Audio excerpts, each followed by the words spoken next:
C'est plus long hein, que dans des petites villes. Fait que c'est pour ça qu'on vient ici. C'est majestueux, si on veut. Extraordinaire. C'est une belle activité qu'on a à Montréal. Une belle chance. J'en ai assisté deux, ça va être mon troisième. Et j'étais assez satisfait jusqu'à maintenant. Le son et lumière, la synchronisation, elle est vraiment bien. Ouais. On nous a dit que c'était le meilleur endroit pour avoir une vue splendide sur ce qui va se passer. Alors, la compétition a commencé en 1985. À ce moment-là, on avait des feux pyromusicaux et également des feux, ce qu'on appelle des feux classiques traditionnels, sans musique.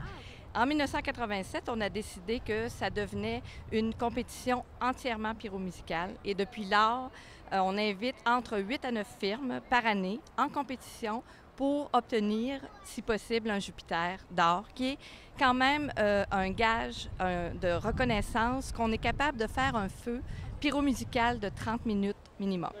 On a l'autre modèle avec François Philippe. Oui.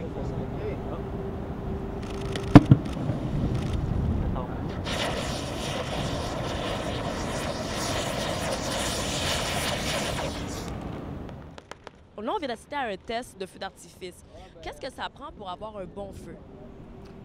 Ça prend un bon concepteur. Je pense que c'est surtout ça. Parce que des pièces, on peut en acheter un peu partout. Il y a plein de fabricants à travers le monde. Donc, c'est vraiment la conception qui va faire la différence dans le feu. Normalement, comme je dis, ici, on est une équipe de 17 artificiers. Et l'équipe vient avec environ 5 à 7 artificiers en général. Et on devient une grosse équipe de 20-25 et on prépare le feu pendant 5 jours. Donc, on a 2 jours de préparation sur le terrain dans un entrepôt juste ici à côté, où là, on fait vraiment la préparation des produits en vue de leur déploiement sur le terrain.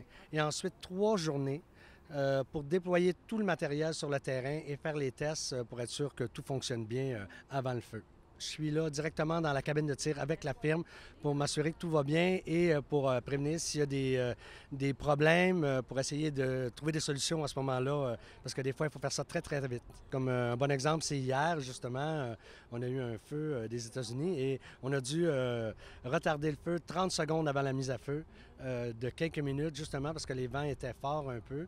C'est notre pire ennemi, effectivement, les vents, parce qu'on peut avoir de la pluie, des orages, ce n'est pas grave. Mais le vent, c'est très dangereux parce que ça peut amener les débris dans la foule.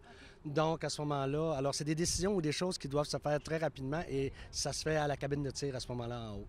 Chaque année, on va inviter des firmes du Canada et des États-Unis. Donc, c'est une compétition d'envergure ici. Donc, ça donne l'occasion à notre industrie canadienne et américaine de se développer pour ensuite pouvoir aller participer à des compétitions ailleurs. Montréal est considéré comme étant une compétition prestigieuse.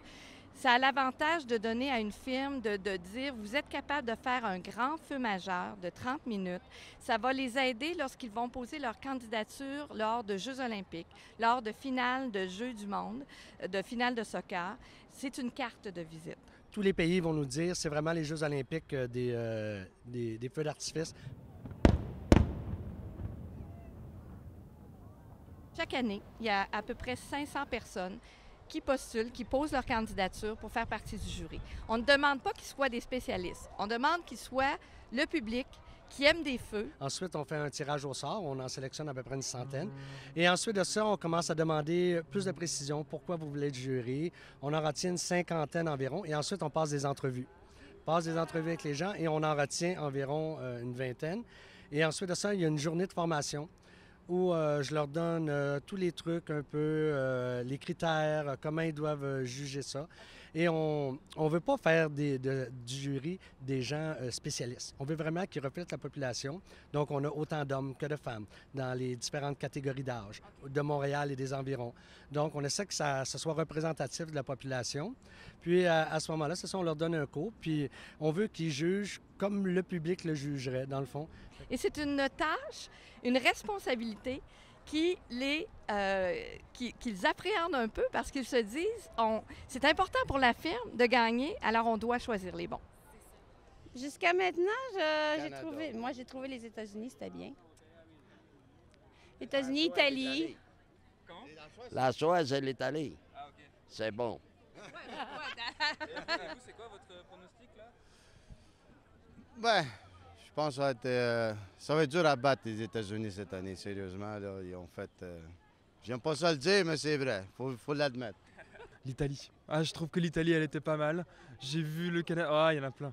On va bien voir ce que la France va donner. Hein. Vive la France. Et chaque feu, lorsque la firme vient avec ses artificiers propres, on a une équipe qui les seconde.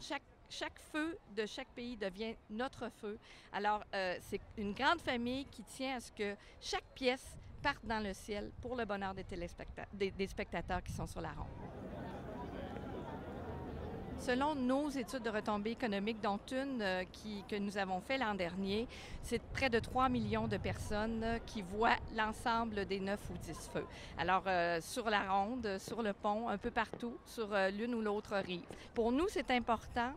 C'est important que le public de Montréal ait de bons feux. Je pense que le public de Montréal est habitué à ce que les feux soient toujours pyromusicaux. Ce n'est pas le cas dans toutes les compétitions. Ici, on a parmi les plus beaux feux du monde.